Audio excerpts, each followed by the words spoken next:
Bonjour à tous, ici on va continuer sur les fonctions exponentielles et logarithmiques et on va continuer sur les résolutions de problèmes. Ici on va voir cette résolution de problème, ici ils nous disent une solution acide a un pH de 2,1 et un volume de 250 ml. On ajoute de l'eau pour la diluer et obtenir un pH de 3,3. Quelle quantité d'eau faut-il ajouter? Alors ici premièrement, il y a des formules parce que je vois des pH et la dilution. Alors j'écris formule.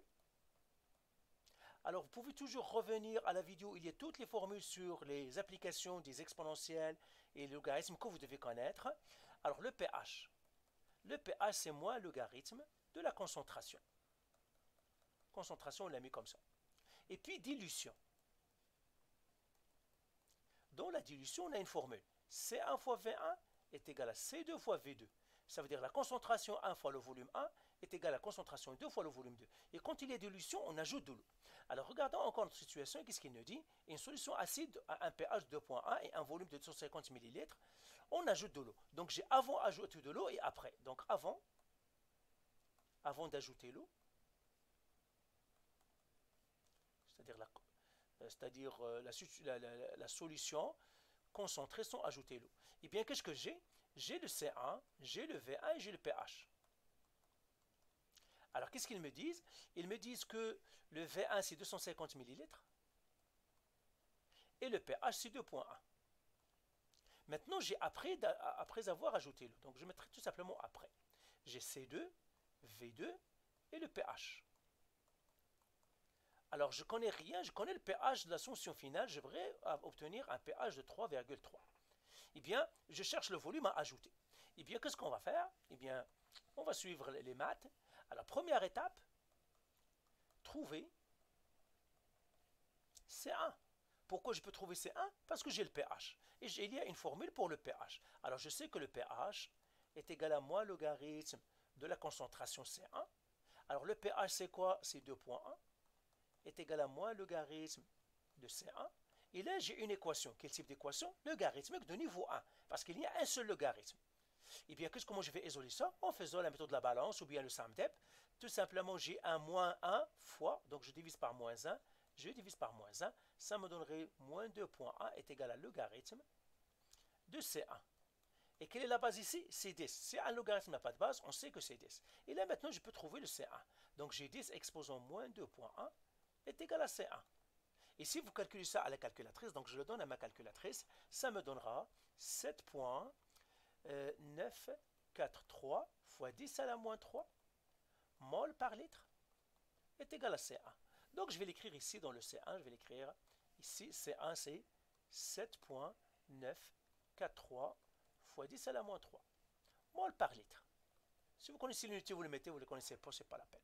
Maintenant, je peux faire la même chose et calculer ce pH, ce C2 là. Donc je vais calculer C2. Donc je vais faire ici, la même manière, trouver C2 parce que je connais le pH. Trouver C2. Comment je vais le faire? Même chose, pH est égal à moins logarithme de C2. Le pH, c'est 3,3, est égal à moins logarithme de C2. Ça, c'est moins 1 fois. Je divise par moins 1, je divise par moins 1. Ça me donnerait moins 3,3 est égal à logarithme de C2. Ça, c'est une base 10, ce logarithme-là. C'est une équation encore logarithmique de niveau 1. Il y a un seul logarithme. Eh bien, ça me donnerait 10 à l'exposant moins 3,3 est égal à C2. Ici, et à la calculatrice, je la donne à la calculatrice, ça me donne 5,012 fois 10 à la moins 4 mol par litre. Alors, je l'écris ici. Le C2, je viens de le trouver. C'est 5,02 fois 10 à la moins 4 mol par litre. Maintenant, j'ai trouvé ce que je peux avec les pH, mais il me reste seulement V2 à trouver. Et ça, je vais le trouver avec quoi? La formule de la dilution. Je sais la dilution, j'écris dilution.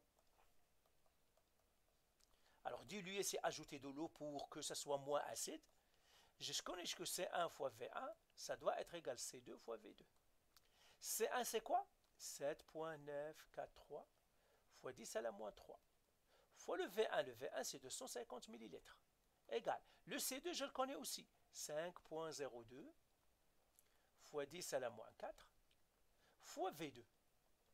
Et ici, c'est une équation linéaire. Pourquoi? Parce que la seule chose que je ne connais pas, c'est le V2. Il n'est pas dans une exponentielle, il n'est pas dans une logarithmique, il n'est pas au carré, il n'y a rien, ça veut dire que c'est linéaire. Et qu'est-ce que je vais faire ici? C'est tout simplement faire la méthode de la balance. Donc je vais diviser, parce qu'il y a un fois, je divise. Le contraire de fois, c'est diviser. 0, 2 fois 10 à la moins 4. Et je divise ça aussi par 5,02 fois 10 à la moins 4.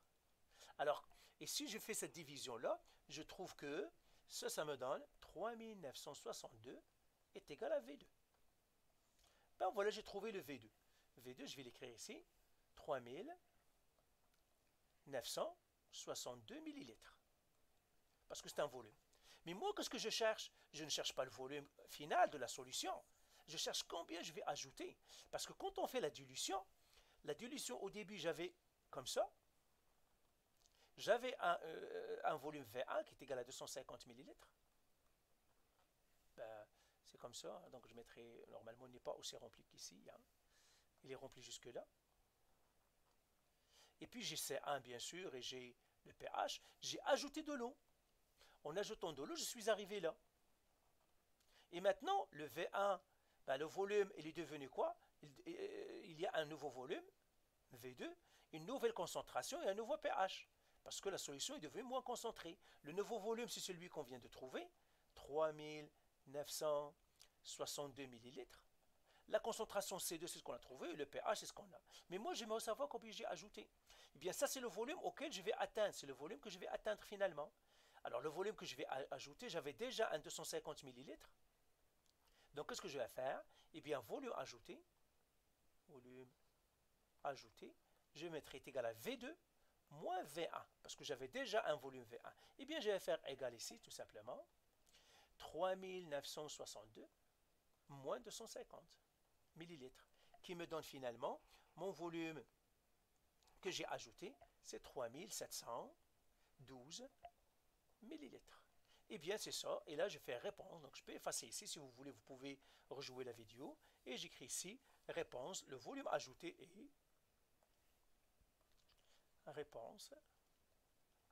Le volume d'eau ajouté est 3712 millilitres. Et puis, on peut le convertir en litres en divisant par 1000. Ça me donnerait 3,712 litres. Tout simplement, comment? Eh bien, je fais 3712 millilitres. Je dois le diviser par 1000 pour trouver les litres.